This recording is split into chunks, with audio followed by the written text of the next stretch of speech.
경제적으로 힘들고 또는 뭐 가정적으로 좀 어렵고 관계적으로 좀 어렵고 그런 거 다 아니면 아무튼 뭐든지는 다 있어요. 다 얘기하라고 하면 다 할 수 있어요. 제가 진짜 거짓말이 아니고. 그래서 이 고난 중에 놓인 우리 성도들 2025년 이 고난 가운데 또 헤쳐나가야 되는데 우리가 복음으로 어떻게 승리할 수 있을까라고 하는 말씀으로 이 시간을 우리가 함께 결단할 수 있는 시간이 될 수 있었으면 좋겠습니다. 우리가 고난을 피해갈 수는 없습니다. 여러분 옆에 있는 분도 얼굴 보시면 아시겠지만 그냥 고난이에요. 그냥 얼굴 보시면 아시겠지만 고난이라고요. 옆에 보시면 얼굴을 보시면 그냥 고난이에요. 고난. 그냥 늘 고난입니다. 그러니까 그 참 힘들죠. 그러니까 보는 것만으로 힘들어요. 여러분 그게 가족이에요. 원래 그렇게 사는 겁니다. 그게 고난인데 이 고난을 여러분 견딜 수 있는 것, 이것을 견딜 수 있을 때가 언제냐면 이 고난을 통해서 반드시 나에게 유익이 있다. 이 고난이 힘들지만 이 시간을 통해서 나에게 큰 유익이 있다라고 하는 확신이 있을 때 여러분 이건 견딜 수 있습니다. 마치 깜깜한 터널이에요. 근데 그 깜깜한 터널 아무것도 보이지 않는 것 같지만 확신이 있어요. 알아요. 무엇이? 끝이 있음을. 걷다 보면 끝까지 가다 보면 반드시 빛이 보일 것이고 그 빛의 끝에는 출구가 있다라고 하는 확신이 있으면 포기하지 않고 갈 수 있는 겁니다. 그 길을 계속 걸을 수 있습니다. 반대로 우리가 고난 중에 고난을 견디지 못하는 이유는 내가 나름대로 생각하고 있는 삶의 목적이 있어요. 근데 그 목적이 지금 내가 겪고 있는 이 고난하고 이 고난의 이 모든 시간과 내 삶의 목적이 부합되지 않는다 여길 때. 그러니까 내 삶의 목적은 저 길로 가는 것인데 이 고난이 자꾸 내 삶의 길을 계속 가로막고 있다라고 여겨질 때, 그럴 때 그 삶의 목적과 내 고난이 부합되지 않을 때 우리는 그 고난을 굉장히 힘들어합니다. 어려워합니다. 그래서 우리 삶의 목적이 만약에 예를 들어서 행복함 또는 쾌락 또는 안락함, 어떤 부귀, 명예, 권세, 부자 되는 거, 이런 모든 것을 추구하는 것이 내 삶의 목적이면 그 목적을 이루어가는 데 있어서 가로막히는 많은 장애물이 있다면 그것을 고난이라고 여길 것이고 그 고난은 우리가 견디기 어려운 것들이라는 거죠. 따라서 우리 사람들이, 우리 성도님들이 고난 중에 놓일 때 우리가 생각하고 스스로 기도하면서 하나님 앞에 반드시 물어야 할 질문은 왜 나에게 이 고난을 주십니까? 라고 하는 질문이기보다는 이 고난을 통해서 하나님의 어떤 나타남이 드러날 수 있겠습니까? 이 고난 이후에 하나님이 어떻게 역사하실 것입니까?를 묻는 것. 다시 말해서 내 삶의 목적이 하나님께서 나에게 주신 사명을 이뤄가는 것이기에 그 길을 또박또박 가를 때에 나에게 주시는 고난이 있다면 이 고난 중에서라도 하나님, 이 일 후에 하나님께서 나에게 주신 사명 어떻게 이루실 것입니까? 라고 하는 그 기도가 있다면 이겨나갈 수 있다라고 하는 것이죠. 여러분, 고난의 이유에 천착하기보다는 고난의 그 목적성에 우리가 초점을 맞출 수 있기를 원합니다. 그러면 여러분 제가 자신 있게 말씀드릴 수 있어요. 우리가 고난을 정말 견디는 것뿐만이 아닙니다. 우리가 지금 힘든 시기를 겪고 있는 여러분이 이 고난을 어떻게든 꾸역꾸역 그냥 견디고 이겨나가는 것뿐만이 아니라 정말 성숙한 그리스도인이 되어진다라고 하는 건 어떤 모습이 나타날 때냐면 고난을 기꺼이 감당하는 겁니다. 고난의 길을 오늘 성경의 표현에 의하면 십자가의 도, 다시 말해서 십자가의 길을 감당하면서 자원해서 그 길을 갈 수 있는 사람들이 바로 하나님의 말씀의 능력으로 살아가는 사람들인 줄 믿습니다. 그것을 기쁨으로 감당할 수 있다고 하는 사실을 여러분 꼭 기억하셨으면 좋겠어요. 제가 사실 설교를 할 때는 저의 어떤 과거의 이야기라든가 저의 간증이라든가 이런 얘기는 잘 하지 않으려고 합니다. 왜냐하면 간증이 갖고 있는 위험성이 좀 있긴 있어요. 사람들마다 간증은 특수한 겁니다. 하나님이 그 사람에게 유일무이하게 특별하게 허락하신 하나님의 나타나심이거든요. 근데 간증이 갖고 있는 조금 위험함은 뭐냐면 그것이 일반화되어지는 경향이 있어요. 그래서 목사님들이나 어떤 분들은 저는 그건 좀 별로 좋지 않다라고 생각하는데 뭐 이런 얘기를 많이 하시지 않습니까? 열심히 일하고 성실하게 온 재산을 다 축적하고 잘 모았어요. 열심히 성실하게 재산을 모았는데 하나님께서 목사님 설교를 통해서 감동을 주셨다는 거예요. 교회 건축해라. 그래서 온 전 재산을 갖다가 헌금을 합니다. 건축 헌금을 해서 건축을 했어요. 그리고 나서 참 잘 됐습니다. 모든 자녀들이 정말 하나님의 큰 능력으로 잘 됐습니다. 라고 하는 간증 할 수 있어요. 할 수 있습니다.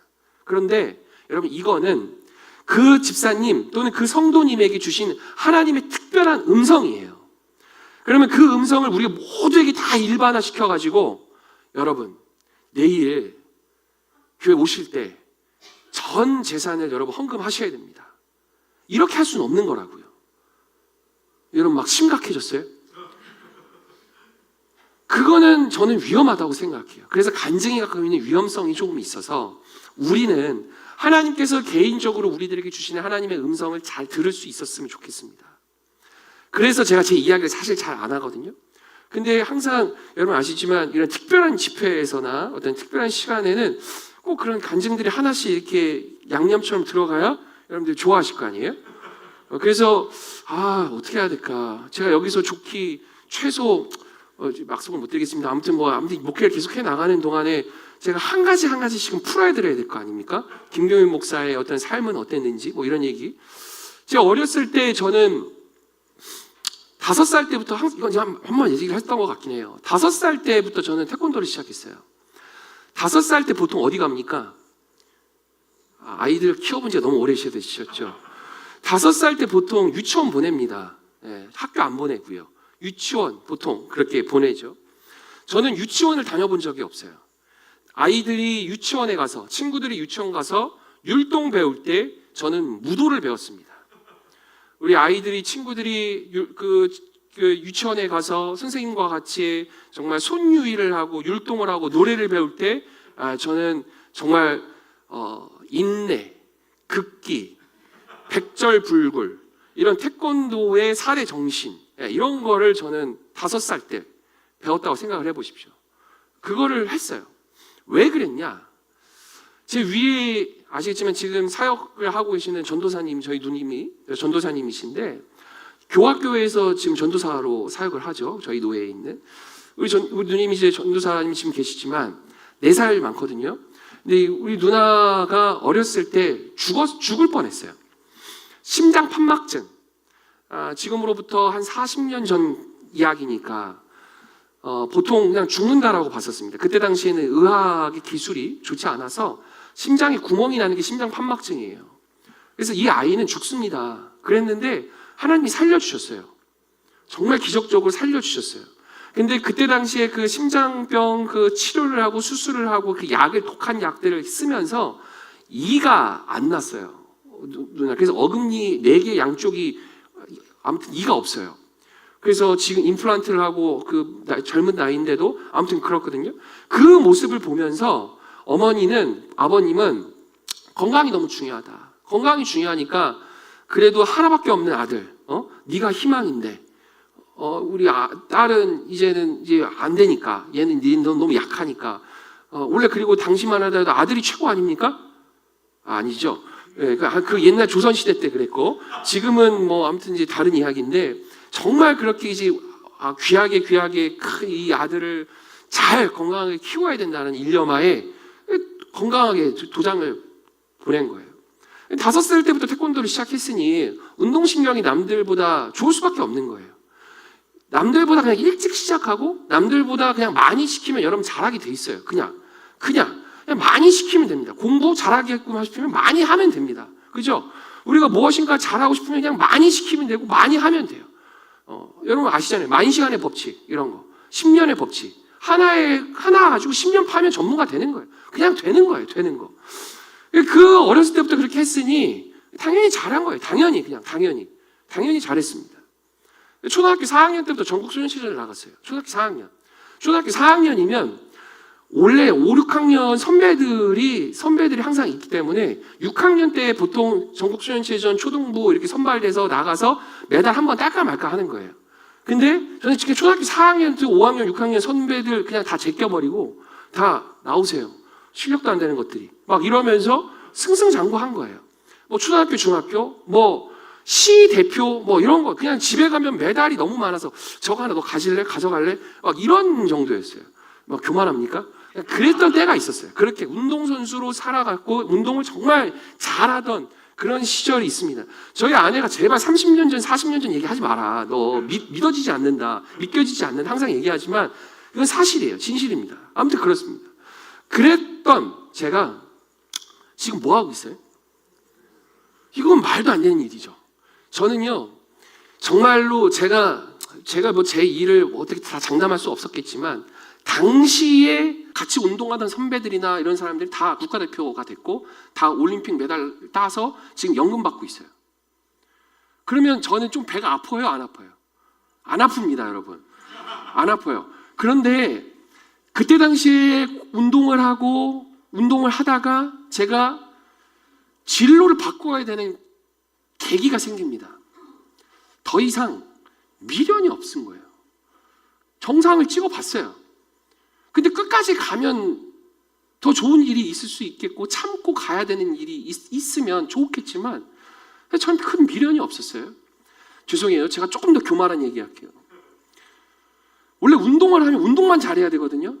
공부를 좀 더 잘했어요. 이 반응이 나올 줄 알았어요, 제가. 공부를 막 엄청 잘한 건 아닌데 공부를 하는 애들 중에는 운동을 하는 애들 중에는 공부를 곧잘 했다는 거예요. 원래 운동하는 애들은 학교에 가면은 자야 돼요. 피곤하니까. 새벽 운동하고요. 오전 운동하고요. 수업 듣고 점심 먹고 점심시간에 뭐 조금 더 뭐 개인 스트레칭 하든지 뭐 이런 것도 하고 그 다음에 점심 먹고 오후 수업 들어가지 않고 오후 운동하고 그리고 나서 끝나고 좀 쉬었다가 야간 개인 운동하고 그러니까 너무 피곤하고 힘들어요. 그게 이전 엘리트 체육하던 애들의 운동하는 애들이 그런 모습이었어요. 이수복 집사님 엘리트 체육 하셨죠? 몰라요? 얘기하지 않겠어요? 그런 삶이었어요. 그런데 제가 바꿉니다. 생각을 바꿔요. 운동보다 조금 운동선수로 내가 유명세를 떨치고 사는 것보다 좀 멋들어지게 살고 싶다. 그게 뭐였냐면 정치인이 되고 싶었어요. 중학교, 고등학교 넘어가는 시점에서. 그것도 그냥 정치인이 아니고 정치 지도자가 되는 꿈을 꾸었어요. 정치 지도자 하라면 뭡니까? 막 이런 말 하면 안 되죠. 요즘에 함부로 입에 담으면 안 되잖아요. 근데 아무튼 그런 꿈을 꿨어요. 그래서 정말 이 나라를 잘 살게끔 하는 그런 좋은 지도자가 되고 싶다라는 것을 생각을 하기 시작해요. 꿈을 꾸기 시작해요. 정신이 좀 나갔었는지 어쨌는지 모르겠는데 그 꿈을 꿔요. 그리고 어머니한테 얘기합니다. 아버지한테 얘기해요. 저 운동 이제 그만합니다. 저 공부해서 정치외교학과 가서 공부로 조금 학문적인 정치를 배우고 공부하고 그리고 나서 정말 현실 이 정치계에서도 제가 좋은 지도자로 가도록 제가 나름대로 플랜을 쫙 짜고 설득을 했어요. 부모님 뭐라고 했을까요? 정신 차려라 그랬어요. 너는 왜 앞에 펼쳐져 있는 길이 있는데 너는 그냥 지금 이 상태 현상 유지만 하면 나름대로 먹고 사는 문제 크게 문제 없이 잘할 수 있을 것 같은데 왜 이상한 길을 가려느냐. 그리고 엄마 아빠 굉장히 뼈 때리는 이야기를 하셨어요. 너 안 돼. 그건 서울대 가는 애들이야. 흔히 말하는 서울대, 연대, 고대 이런 거 하는 애들이 가는 거야. 너 지방대 나와갖고 안 돼. 너 지금 해봐야 지방대 뛰게야 지방 국립대 갈 건데 열심히 해봐야 안 돼. 그러는 거예요. 보여드릴게요. 제가 보여드릴게요. 하면서 설득을 해가지고 나름대로 고등학교 때 공부를 꽤 열심히 합니다. 근데 안 되는 건 안 되더라고요. 특히 이제 수학 같은 경우에는 안 됐어요. 왜냐하면 초등학교 4학년, 3학년 때부터 수학을 손을 놨었으니까 이 복구가 안 되는 거예요. 구멍 난 것들이 잘 안 됐어요. 그래도 나름대로 뭐 수능 보고 치고 뭐 이렇게 해서 원하는 학과를 진학을 합니다. 그래서 정외과를 가고 나름대로 공부를 하는데 또 다른 저희 플랜이 뭐였냐면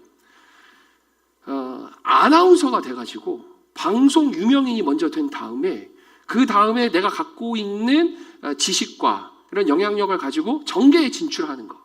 그래서 공천 받고 이렇게 딱딱딱딱딱 되면은 되겠다. 그런데 여러분, 사람이 꿈꾸고 생각하고 있는 모든 것들이 마음대로 돼야 안 돼요. 그렇게 됐으면 여러분 다 대통령 했죠, 우리가. 그죠?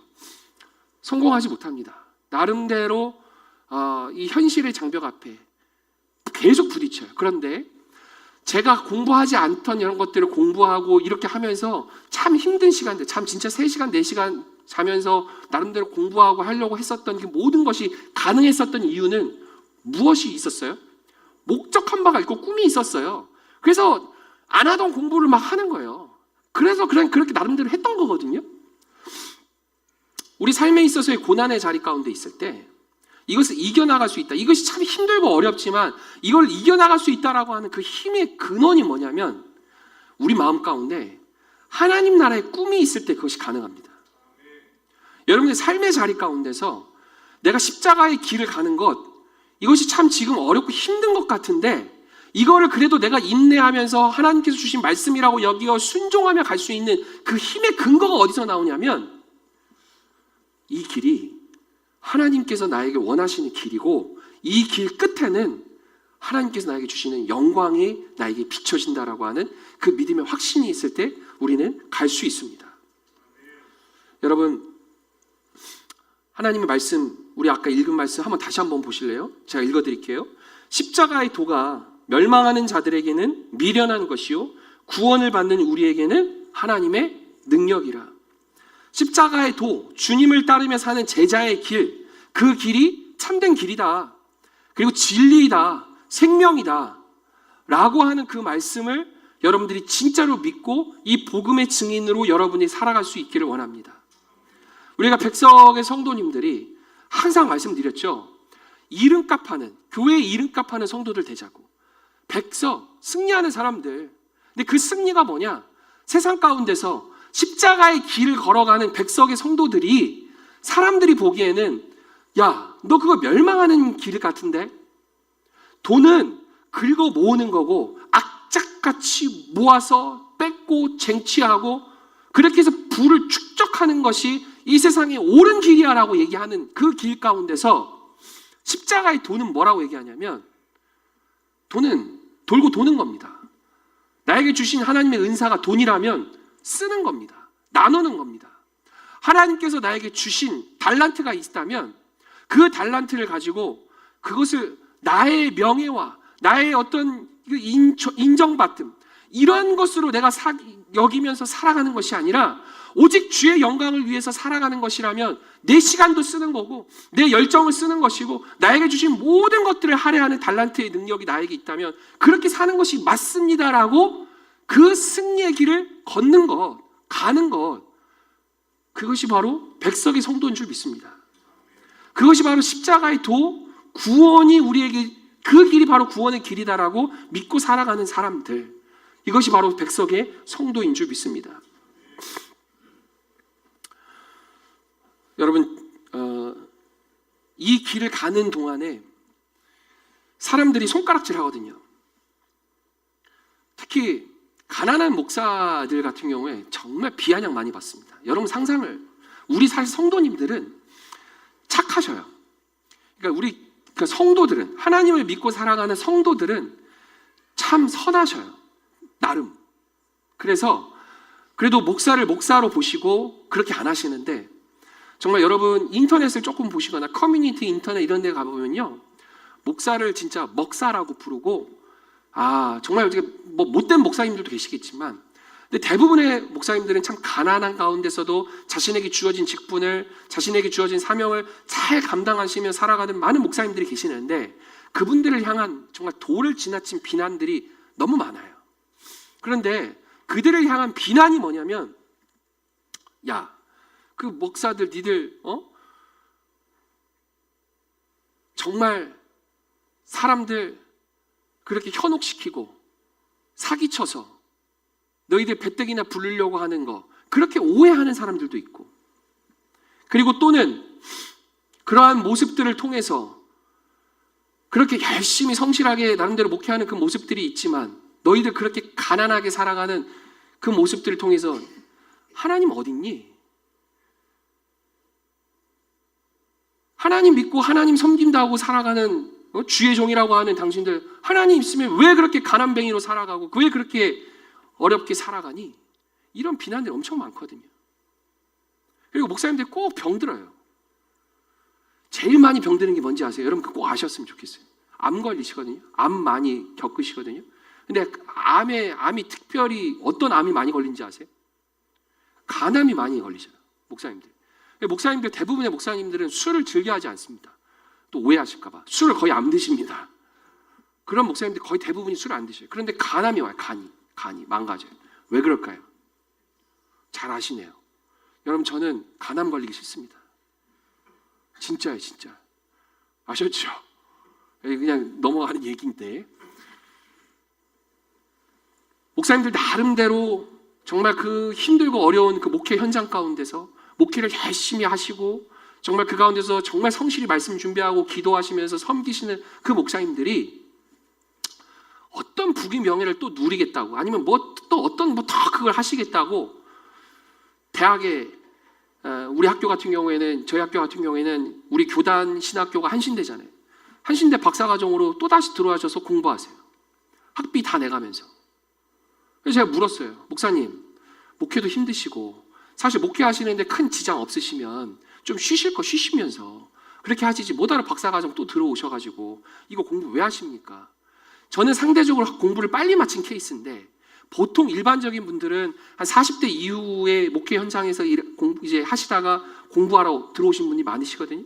제 다 선배들이었어요. 저랑 같이 공부했던 사람들이 다 선배들이었어요. 물었어요. 왜 뭐 때문에 그렇게 열심히 공부하시고 왜 이렇게 와서 열심히 이렇게 하십니까? 왜 그렇게 학위 공부를 그렇게 하시려고 지금 하십니까? 공부가 너무 즐겁습니까? 공부하는 게 세상 행복해서 공부하고 싶어서 여기 오셨습니까? 여기에 그렇습니다, 맞습니다라고 얘기하시는 분은 단 한 명도 없어요. 1도 없어요. 여러분 공부를 다 잘하시는 분들은 좋아하는 것과 좀 달라요. 여러분 아시겠지만 학위과정을 하는 사람들의 가장 큰 목적은 과정을 다 이수하고 학위를 받는 겁니다. 일단 기본적인 목적이 그거예요. 그것을 이루기 위해서 자기가 지금 목회 현장도 굉장히 힘든데도 불구하고 잠시간 더 줄여가고 더 노력해서 그 스트레스 이겨가고 잠도 줄여가고 외로움도 이겨나가면서 공부를 마치거든요. 그런데 여러분 이 학위 취득 과정에 대한 이 목적, 그러니까 학위 취득에 대한 목적 역시 사실은 중간 목적일 뿐이에요. 중간 과정일 뿐입니다. 목사님들 대부분 얘기해보면 가장 궁극적인 이유가 뭡니까? 라고 하면 좋은 목사가 되고 싶어서 그러는 거예요. 좋은 목사가 된다라고 하는 건 내가 학위 받고 내가 어떤 학력이 더 높아져서 뭐 좀 더 여건이 좋은 교회로 내가 목회 현장으로 가고 싶어서 여러분 그게 아니라 하나님 말씀을 더 깊이 연구해서 정말 좋은 말씀을 성도들에게 더 많이 잘 알려주고 싶고 정말 더 깊은 인사이트를 통찰을 가지고 하나님 말씀을 더 잘 얘기하고 싶고 말씀드리고 싶고 그렇게 안내하고 싶고 그러한 마음, 그래서 우리 성도들로 말미암아 정말 이 교회가 우리가 섬기는 정말 이 목회하는 그 현장이 하나님 나라가 되고 싶습니다라고 하는 그 꿈과 그 소망을 가지고 학위 과정을 다 거쳐가는 거예요. 쉽지 않습니다. 쉽지 않아요. 그 과정이 정말 결코 쉽지 않습니다. 그런데 그 궁극적인 목적이 있을 때, 하나님 나라라는 궁극적인 목적과 목표가 있을 때 그 모든 것들은, 그 고난의 과정들은 다 이겨나갈 수 있다는 얘기입니다. 여러분에게 단도직입적으로 여쭤보고 싶어요. 여러분이 세상을 살아가시고 여러분이 세상을 살아가시면서 우리는 많은 일을 합니다. 돈도 벌고 일을 하죠. 일을 하고 돈을 버는, 그리고 또 다른 여러 가지 많은 의미 있는 일을 해 나가시는 궁극적인 이유와 목적이 무엇이냐라는 거예요. 여러분, 이 궁극적인 이유와 목적이 똑바로 서 있지 않으면 우리는 착각하게 됩니다. 무엇과 착각하게 되냐면 중간 과정을 내 삶의 이유와 목적이라고 착각합니다. 여러분 돈 많이 버셔야 돼요. 성실하게 일하셔서 돈 많이 버십시오. 여러분 성실하게 사람들과 좋은 관계를 맺고 많은 영향력을 행사하시며 좋은 인플루언서들이 되세요. 저는 그랬으면 좋겠어요. 많은 사람들에게 인정도 받고 다 이렇게 살아가시는 거 너무너무 좋은 일입니다. 꼭 그러셨으면 좋겠어요. 그런데 그것이 우리 그리스도인들에게 있어서의 삶의 최종 목적지가 되어서는 안 됩니다. 우리의 최종 목적지는 무엇이어야 됩니까? 하나님 나라가 되어야 됩니다. 하나님 나라가 되어져야 됩니다. 여러분의 가정이 하나님 나라가 되셔야 됩니다. 여러분들이 살아가는 삶의 그 모든 공간이 여러분으로 말미암아 하나님의 공간이 되셔야 됩니다. 하나님 나라가 임재해야 됩니다. 그러기 위해서는 반드시 우리가 정말 똑바로 분명하게 세워야 되는 그 목적은 뭐냐면 내 삶의 가장 궁극적인 삶의 이유, 목적, 하나님 나라에 있다. 그 하나님 나라를 선포하는 데 있어서 우리는 복음이 우리에게 있어서의 십자가의 능력, 힘, 복음의 능력이라고 하는 사실을 우리는 믿습니다.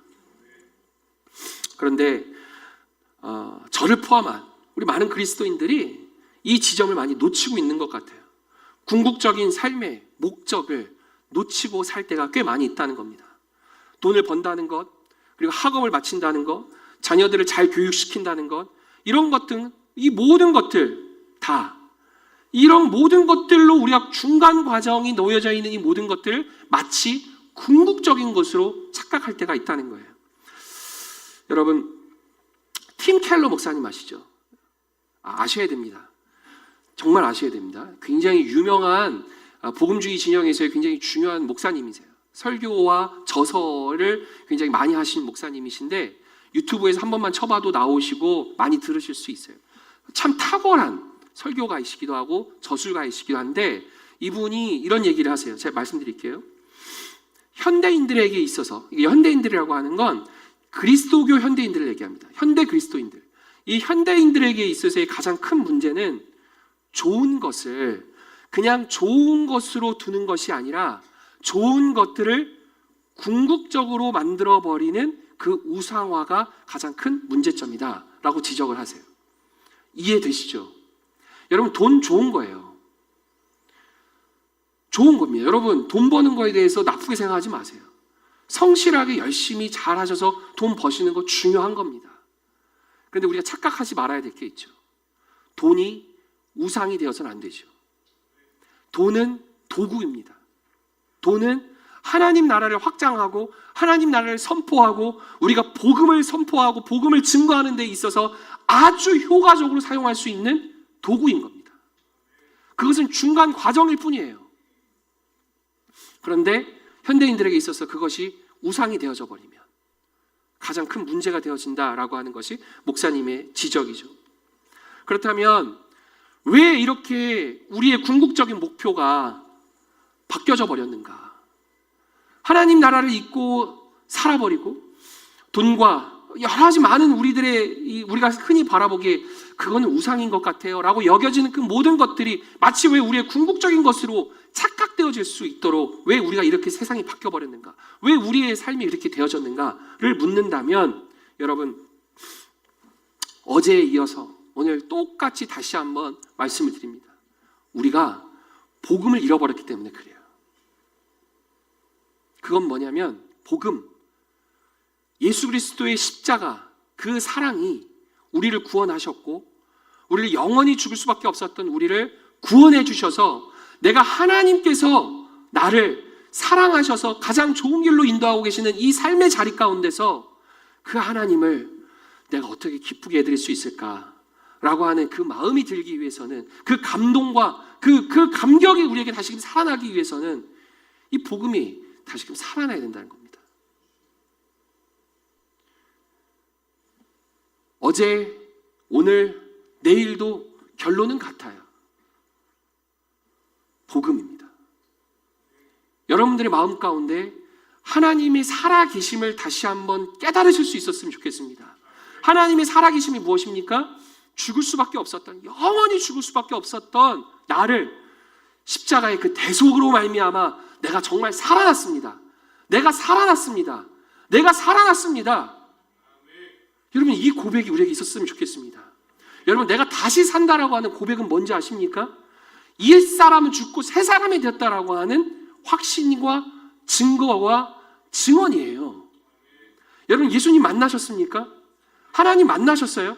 경험하셨어요? 하나님이, 예수님께서 여러분들의 삶을 움직이고 변화시키고 계신다라고 하는 그 경험을 정말로 하고 살아가고 계시냐는 거예요. 여러분, 이건 너무너무 중요한 겁니다. 우리의 삶이 변화되었습니다라고 하는 핵심적인 그 답은, 증거는 뭐냐면, 이전에 내 삶의 목표와 내 삶의 모든 방향이 오로지 돈이었던 사람이 복음으로 말미암아, 이거 이렇게 살 필요가 없었네. 복음으로 말미암아, 이 땅에서의 삶은 나그네의 삶이구나. 이걸 깨닫게 되는 순간, 정말로 내가 이 땅에서의 무엇인가에 발목 잡혀서 무엇인가에 전전긍긍하며 살아가던 그 사람이, 하나님께서 나를 사랑하셔서 나를 구원해 주셔서 나는 영생의 축복을 누리며 살아가고 있습니다, 살 수 있습니다라는 것이 정말 확신이 있어서 이 세상에서 조금 가난하게 살더라도, 이 세상에서 조금 부질없게 살아간다 할지라도, 이 세상에 있는 많은 사람들이 비난하고 비판하고 너 왜 이렇게 힘없고 늙어서 이제 아무 쌀데도 없잖아 라고 하는 그 모든 것들이 나에게 있다 할지라도 괜찮다. 이 땅에서의 삶은 나그네의 삶이고, 이 땅의 나그네의 삶을 끝난 이후에는 영원한 하나님의 삶이, 하나님께서 나와 동행해 주시는 삶이 나에게는 보증되어져 있다. 이것이 우리가 바라보는 그리스도인들에게서의 복음입니다. 이것이 우리 그리스도인들이 붙잡고 살아갈 복음의 능력인 것입니다.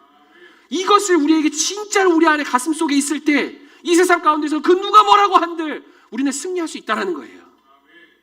이 궁극적인 우리의 목적과 방향이 우리 안에 있을 때, 우리 학생들에게 있어서는, 청년들에게 있어서는 더 열심히, 더 성실하게 공부할 수 있는 힘이 될 것이고, 돈을 벌고 일해야 되는 현장에서의 삶을 살아가야 되는 우리 모든 근로자들에게 있어서는 조금 더 성실하게 일할 수 있는 그 근거가 바로 복음의 능력 앞에서 더 강화될 수 있다고 하는 사실입니다. 그러면 고난을 이겨낼 수 있어요. 아니, 고난을 이겨내는 것을 떠나서 그 고난 앞에 더 기쁜 마음으로, 더 감사의 마음으로 그 자리에 우리가 나아갈 수 있게 되어질 줄 믿습니다. 사랑하는 성도 여러분, 복음을 위해서 사는 성도 되길 축복합니다. 복음을 위해서 사는 것이 여러분이 생각하시기에 그거는 목사나 또는 전도사나 어떤 선교사나 이런 사람들이 복음을 위해서 산다라고 혹여나 생각하시는 분들이 있다면, 여러분 그건 아닌 것 여러분 아실 겁니다. 복음을 위해서 산다라고 하는 핵심은, 복음을 위해서 산다라고 하는 그 말의 정말 그 본 진의는 내 삶이 하나님을 위해서 살아가는 삶으로 변화되어지고 헌신을 뜻합니다. 여러분들 삶의 자리에서 돈 많이 벌고 성실하게 살아가시는 그 삶이 복음을 위해서 살아가는 삶이 되어지길 원합니다. 사람 만나는 사람들 가운데서 복음을 증거하시며 살아가는 것, 그것은 바로 사람들에게 다름을 보여줄 수 있는 거예요. 사람들이 의아해할 겁니다. 집사님, 장로님, 목사님, 권사님, 성도님, 왜 그렇게 나눠? 지금 그럴 때가 아니야. 경기가 더 안 좋아졌어. 지금 한 푼이라도 아껴야 돼. 지금 그렇게 펑펑 쓰다가는, 이렇게 펑펑 나누다가는 안 돼. 그러한 모습 가운데서, 그렇죠, 맞아요, 선생님 말씀도 맞는 말인데요, 제가요 예수를 믿는 사람인데요, 예수님이 저에게 주신 은혜가 너무 커요. 하나님이 저를 살려주셨거든요. 근데 그 하나님이 바라시는 게 있는데, 그 하나님을 제가 좀 기쁘게 해드리고 싶은데, 그 하나님이 이웃들을 사랑을 해요. 특별히 고난 중에 놓여져 있고, 가난 중에 놓여져 있고, 어려움 가운데 놓여져 있는 자들을 돌봐주시는 것을 하나님은 너무 좋아하신대요. 그래서 선생님이 생각하시기에 조금 불편할 수 있고 제가 바보처럼 보일 수 있겠지만, 저는 이게 맞다고 믿어요. 그리고 이 길을 저는 갈 거고 우리 자녀들에게도 이걸 알려줄 겁니다. 이게 믿음의 사람들이 살아왔었던 증거입니다. 성공한 사람들이라고 여겨지는 많은 그리스도인들 가운데 그러한 마음으로, 그러한 섬김으로 살았었던 많은 그리스도인들이, 선배 그리스도인들이 많았습니다. 여러분, 우리의 생각의 지평을 확장했으면 좋겠어요. 하나님은 우리보다 위대하십니다. 하나님의 사고는 우리보다 넓어요. 우리가 생각할 때 아이들이 엄마 아빠한테 사탕을 받든 먹을 거를 받든 간식을 받든 과일을 먹든 잘 먹어요. 아빠나 엄마가 한 번씩 얘기합니다. 사랑아 하늘아, 그거 다 먹지 말고 아빠 한 입 줘, 엄마 한 입 줘. 그랬을 때 처음에 이 친구들이 몰라요. 무엇을 모르냐면 이 딸기를 누가 사는지를 몰라요. 이걸 잘하면 다음에 더 큰 딸기가 온다라고 하는 사실을 몰라요. 그런데 한 입 먹이고 엄마 아빠 드세요. 이렇게 배우고 학습하면서 이들이 배웁니다. 압니다. 아, 엄마 아빠한테 잘했더니 엄마 아빠가 더 큰 사랑으로 보답해 주시는구나. 이걸 학습하고 알게 돼요. 근데 문제는 뭐냐면 믿지 못할 때 이 용돈을 엄마 아빠한테 줬을 때 이 엄마 아빠가 이 용돈을 인마이 포켓 해가지고 이게 다시 돌아오지 않는다라고 하는 사실을 깨닫게 되어지면 이 친구들은 절대 돈을 내놓지 않을 겁니다. 그런데 만약에 이 친구들에게 믿음이 있어요. 무슨 믿음? 내가 엄마 아빠한테 용돈 받은 것들, 뭐 설날이 됐든 세뱃돈이 됐든 이 모든 것들을 엄마 아빠 이거 잘 보관해 주세요 라고 드렸을 때 나중에 지 등록금이 됐든 삶을 살아가는 많은 큰 도움이 됐든 그것이 더 큰 것으로 오게 된다는 것을 나중에는 알게 돼요. 여러분, 신앙의 원리도 비슷한 것 같아요. 우리는 신앙이 어릴 때는 하나님의 크고 높고 위대하신 그 지평을 다 이해할 수 없어서 우리의 생각이 많이 갇혀 있습니다. 다 이해할 수 없습니다. 그런데 여러분, 우리가 하나님을 신뢰하고 믿고 나아간다라고 하는 건 이 십자가의 도를, 이 십자가의 길을, 복음의 길을 믿고 나아갈 때 하나님께서는 결코 그냥 홀로 우리를 내버려 두지 않습니다. 여러분, 이 믿음 있으십니까? 세상 사람들이 그건 멸망의 길이고 바보 같은 것이고 그렇게 시간과 열정과 못났다라고 그렇게 헌신하면서 왜 그렇게 미쳐서 왜 그래? 라고 할 때 그들은 그럴 수 있다니까요. 근데 우리들은 그러면 안 돼요. 왜요? 여러분들은 최소한 경험하셨기 때문에, 그리고 여러분들은 최소한 아시기 때문에 무엇을? 십자가의 도를 따르고 가는 그들에게 있어서는 멸망이 아니고 하나님의 능력이 있음을 우리는 알기 때문에, 경험하셨기 때문에 우리는 그 길을 뚜벅뚜벅 갈 수 있다고 믿습니다. 그래서 우리가 말씀을 정리하겠습니다. 여러분, 다시 복음 앞에 선다라고 하는 이 말은 하나님의 말씀 가운데 우리가 나아갈 때, 좀 더 구체적으로 얘기할게요. 우리들에게 주어진 많은 숙제들, 교회를 사랑하고 교회를 위해서 헌신하고 정말 하나님 나라를 이루어가기 위한 여러분들의 많은 현장의 길, 그 현장의 삶, 그 모든 곳에서 어려움이 있고 고난이 있고 아픔이 있다 할지라도 그 일을 기꺼이 감내하며 살아갈 수 있는 여러분 될 수 있길 원합니다. 저는 우리 성도님들 가운데, 이 자리에 함께 하신 분들 가운데 2025년 사역을 자원해서 기쁨으로 이 일을 감당하고 싶습니다라고 하시는 분들이 계세요.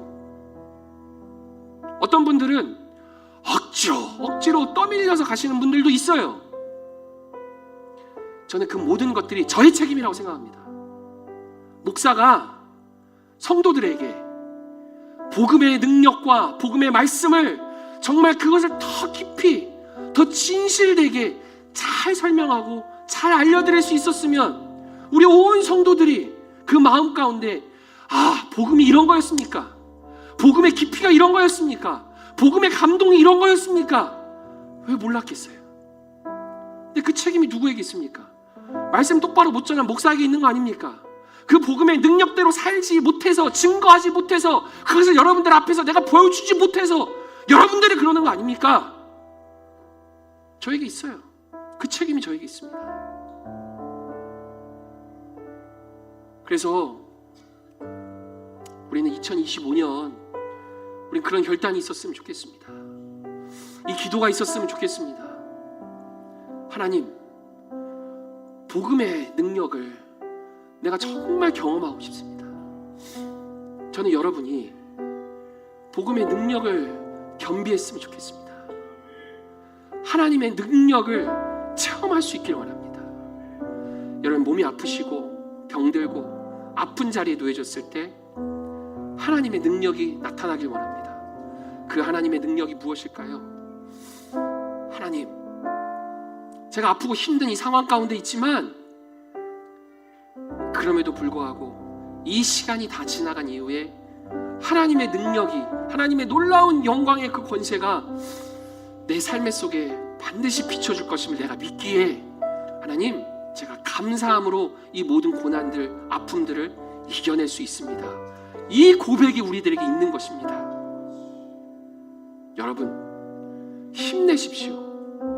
우리가 주저하지 않고, 우리가 뒤처지지 않고 이 자리에 버티고 있고, 그리고 앞으로 더 큰 하나님의 영광을 바라보며 나아갈 수 있는 그 힘은 우리의 능력이 아니고 우리의 어떤 잘남도 아니고 오로지 복음의 능력입니다.